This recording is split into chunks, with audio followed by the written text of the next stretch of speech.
Welcome to Power Hour, where the editors of Powersports Business interview the movers and shakers of the powersports industry.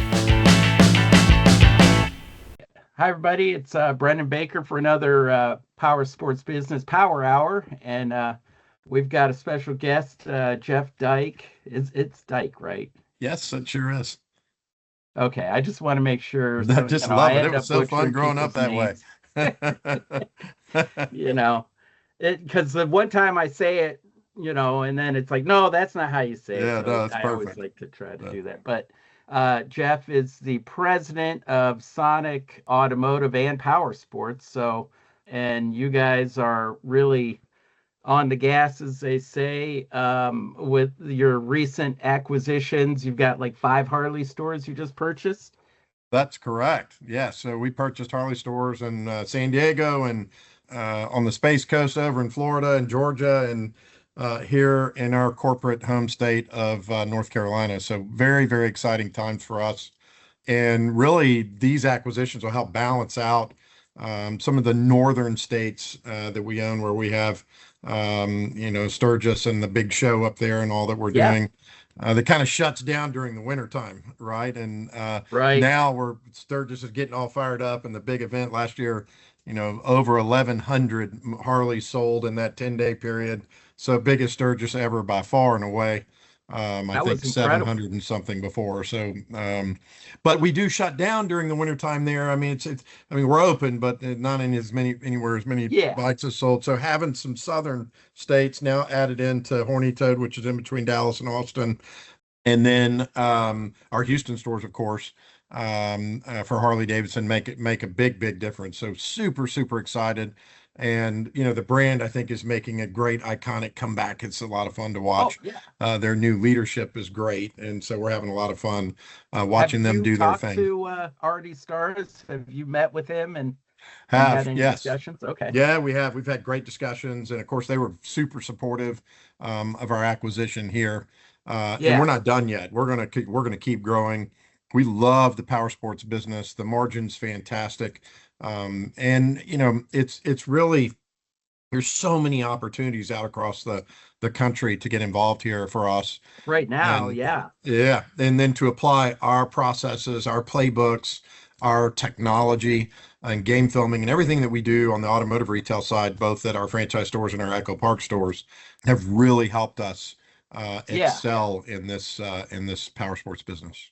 So how has this, first of all, congratulations on that, but how have they helped you as far as, and I guess it's probably partly because you've got the seasonality of Sturgis and all that, and then you're now able to move into more like, warmer climates where it's riding season all the time, most of the time anyway. Yeah, So, it makes all the difference in the world when we're really selling 24/7 in those environments, sort of the southern states. Whereas when it's snowing and icy outside, we're just not selling a lot of motorcycles, yeah, or unfortunately, you're anything dreaming else. about them, but so now with all these dealers, I mean, they're all across the place, San Diego, Treasure Coast, like you said, you got, were they all, different, you're having to negotiate with all different owners. I'm not sure. I remember who owns the one, used to own the ones in Florida. Was it Scott Fisher, that No, group, or okay. this was one individual. I won't mention his name, so I don't have permission to do Okay. that. This one individual that we bought all 5 of those locations from. But most of the time we're dealing with individual owners.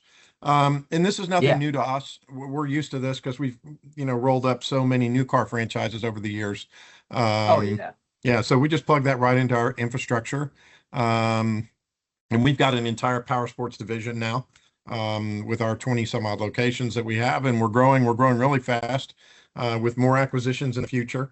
We're very More Harley excited. stores or more power sports or both All or all of the above. all Yeah, the all of the above? above. Okay. Yeah, oh yeah. Oh That's yeah. cool. Oh yeah. We were in meetings this morning talking about more opportunities. So we'll get these rolled into our systems and our processes. We're super excited to add these 5 stores. And then once we get them up and running, that usually takes 4 or 5 months of good, solid work for our team just to get in there and get the, the environment and the culture the way that we want. Then we'll take off and go look for what the next acquisition is going to be. We're already working on those. We kind of have an idea of kind of what next steps we're going to take.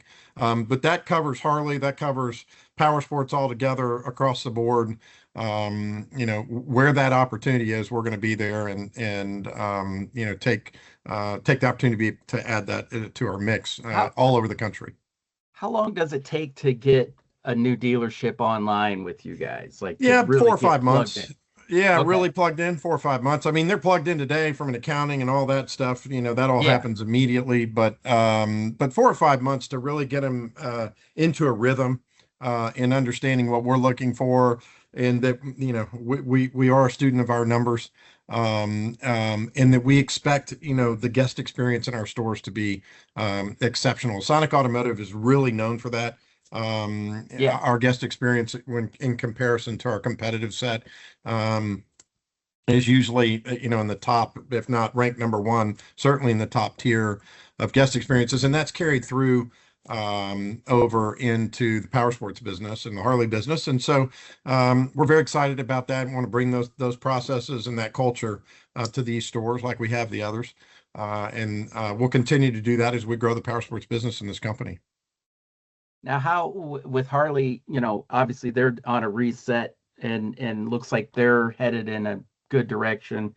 How are you going to preserve kind of that Harley culture in these new stores? And, what are the things that you can add to these stores from the Sonic perspective? First of all, for our teammates, bringing consistency of capital and funds and making sure that everybody's getting paid on time and all those good things, that they've got all the parts and the facilities that they need. We've redone all the facilities that we purchased and really got merchandising going, and some of the great things that needed to be done in these stores will be done from a facilities perspective. And then we bring technology, that whether that's from a reporting perspective on an internal basis or externally for the customer as they shop on our websites and use all the technologies that we've developed on the automotive side to the Powersports side. Then the marketing and advertising, the sophistication that goes along with that, and the budgets to spend the money. These stores really haven't ever spent any money from an advertising perspective and really gotten into that. We're bringing a lot of that to the table, not just traditional type advertising, but from a social media perspective. Sure. And really dialing in with consumers where they're shopping and how they want to shop. And the experience with Harley-Davidson is everything, right? I mean, that's it. Making sure that you have the apparel and that you give that Harley rider all that they're looking for. And so you can't take this nostalgia away from the stores. You got to keep all that. But at the same time, we're gonna bring them into this day and time from a technology perspective, a marketing perspective, and the capital, and making sure they have enough capital to get the job done at the level that we really demand of ourselves. And I would imagine with this many stores now, and we were talking about it earlier when you had that big success there at Sturgis, talking about how all of your you had Harley-Davidson, some of your other stores, helping out, getting bikes out there. Are you going to be able to use some of that, shifting to like where the hot spot is, like, hey, we got Sturgis this week, or maybe next, it'll be bike week, and in October, you're going to have to be like, we want to get in on moving the assets to the right places when they're needed for that. 100% is the idea. We did that in this last Sturgis. We brought all our technology, all of our trade tools, all of our F&I processes, everything came to full bear for the first time since we've owned Sturgis now. I think this is our third full Sturgis, and just made an amazing difference in the performance. And then we brought technicians. We even let some of our automotive technicians that have Harley experience come up and turn a wrench for us during that time frame. So it's all hands on deck. Everybody shows up. Everybody wants to go. We make it a fun time. We kind of do everything for everybody as a company, and take care of their travel and their hotel and food and make it fun for them. And everybody works really hard. And we're looking to to outdo last year's Sturgis this year by Okay. 400 or 500 bikes. So we're very excited about that to continue the growth. There's between 500 and 800,000 people that come through Sturgis, whoever you believe the count Right. number is, and Depending on the really. year, those Yeah, big and really, years. if you're only selling 500 bikes, well, that's not that much compared to the. So we Yeah. don't even think 1,100 bikes is that much. We think we can sell Right. 5,000 bikes, but you got to have the inventory, Yeah. and you got to build up to it. You have to build trust with the manufacturer, which we've done, over the Yeah. last couple of years, proving that we're going to make investments and that we're really going to grow. We were able to work with them to actually put a store in Sturgis. That we had an apparel store in Sturgis, but they didn't sell motorcycles out of Sturgis. Well, Yeah. that's Right. where the fish are, right? That's where I everybody I is. know that never So made sense to me. Why, no, if it didn't that, make sense to why me would you either. do I was like, that? we need to put a store here. So we Yeah. worked very quickly with our Harley teammates, and they're so smart. They very quickly realized that when we showed all the data, that we definitely need to put a store here, and sure enough, we did. And I mean, we sold the heck out of motorcycles there, and we'll do it again this year. And we made Yeah. investment in facilities. We bought the buildings around that facility, everything to make the experience better for our guests. And you were saying also that like the pre-owned segment is such a key part to a lot of this process. And I think especially, in the Harley world, at least at this point, I mean, I think they're going to start moving more new units, but the pre-owned segment of Harley has really been pretty phenomenal. Interestingly enough, in the auto retail world, it was like this 40 years ago. And now in auto retail, we sell 1.5 to 2 used for every new that we sell. Well, when we started buying these stores, it was not really like that. It was like 0.3 used for every new that we sell, especially on power sports, really low. Yeah. Because Oh, yeah. nobody knew that I wanted to buy your used Polaris, or I wanted to Yeah. buy your used Honda or your used Yamaha. They didn't know that. Well, now they've got a place they can come trade their product in. I'm going to take it. I'm going to refurbish it. And as a result, we're growing 50 to 100% a year, depending on the store that we're looking at. And we're Sure. selling the heck out of pre-owned everything's. And that makes a big difference for the consumer, because now they know they've got a place they can come trade their product in, and they're not trying to peddle it to their neighbor or put it in their front yard with a for sale sign on it. They have to do all that, bring it to me, and I'm going to take care of that for you. And I'm going to resell it to another customer that, a Polaris is expensive these days, a brand new one. Sure. And maybe a customer would be coming for a 3 or 4 year old one that we've refurbished and taken great care of, and they can come in and buy that product and get a great deal and be totally satisfied with the product that they're getting. So that's a big part of our business plan, is increasing the pre-owned footprint so that we're up like we are in automotive in that 1.5 to 2 pre-owned Yeah. to new sales.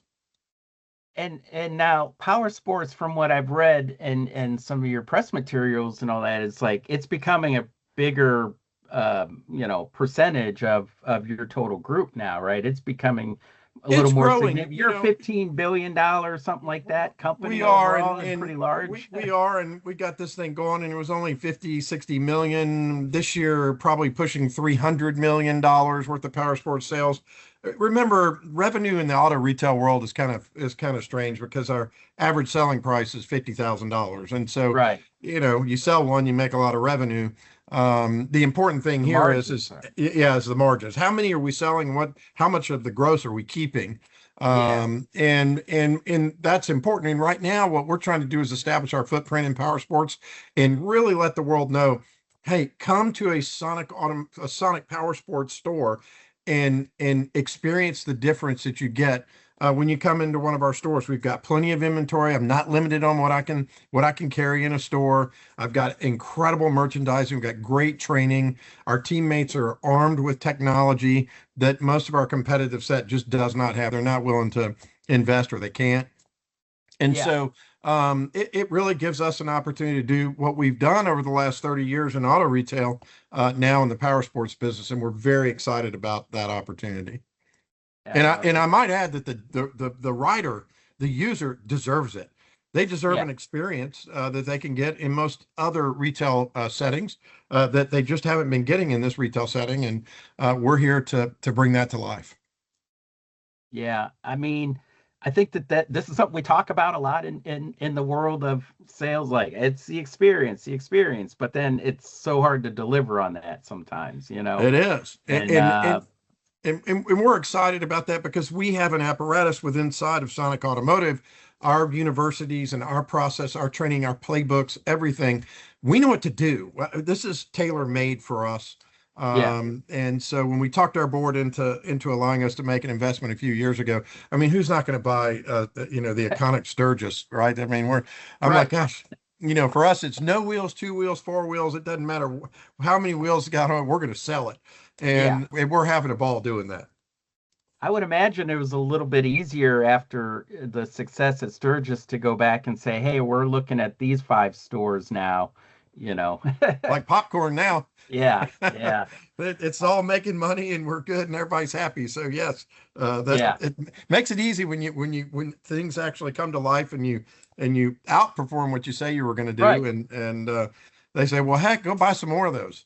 That's the fun part, you know, is It sure is. when you're over exceeding expectations, you Yeah, know, and the funnest part for us is for our teammates and our customers. It is, when we added these 5 locations, these new locations, the rest of the Powersports division was just so excited as the communication started going through the company, and yeah, the rest of the company got all excited because our team is, we put together has been in Sonic for a long time. They've been long-term players for us, and they're just really knocking the cover off the ball and doing a great job. So it's fun to celebrate, success for them and for our guests. oh yeah, absolutely. So now that leaves you guys. You guys are about 20 That's correct. rooftops, is what I'm That's correct. saying. So that's a pretty good number, but it'll probably go up and in the It's next definitely going to go up. There's no question.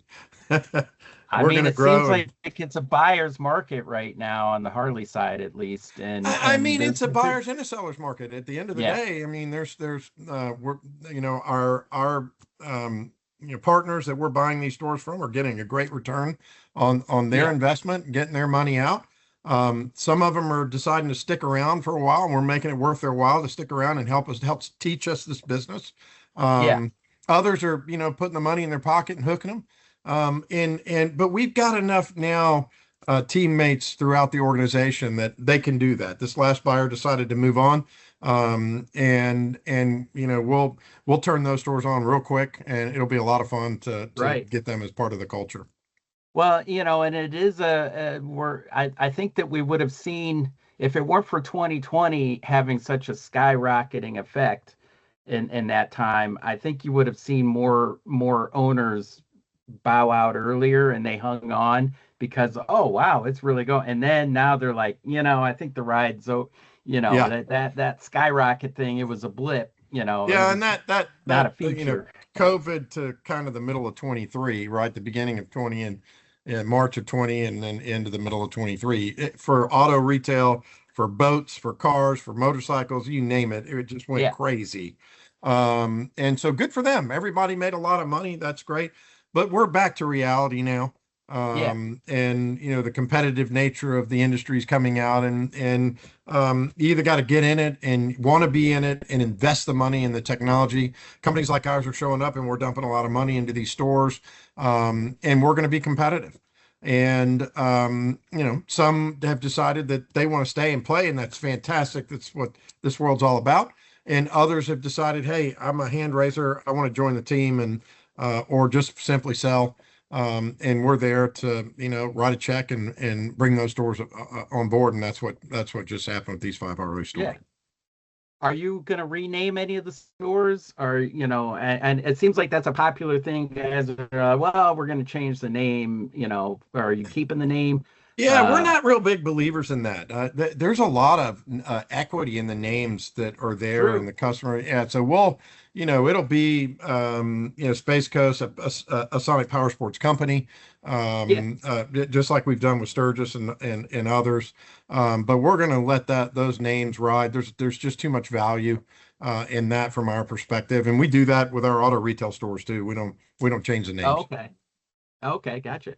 No, I mean, I think you're right. It does make, I mean, they put a lot of money and effort into it, and people kind of know why that throw all name, that out so the window? yeah, I mean, yeah, now look, if they've got a horrible reputation or something is right, really bad, absolutely, we're gonna do that and have, but not in this case. We didn't need to do that. These yeah, stores were fairly well run, and but they do need some attention, and we're going to provide that attention and give them the technology and the tools and the funding that they need to be really successful. And we've got great support from our Harley teammates. They've been absolutely wonderful in these transactions, and so as long as we continue to perform, Harley's going to want us to buy more stores, and our board's going to want us to continue to do that, and we will.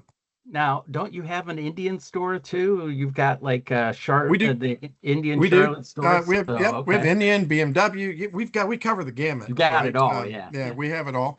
And we'll continue to do that and grow, sort of across the board. So very exciting. yeah, yeah. Well, this sounds excellent, and kudos to you and your team. And I know you guys have been hard at work and on the gas, and I'm excited to hear the next moves that you guys make. So Keep your ears open because there's more coming. definitely, yeah, yeah.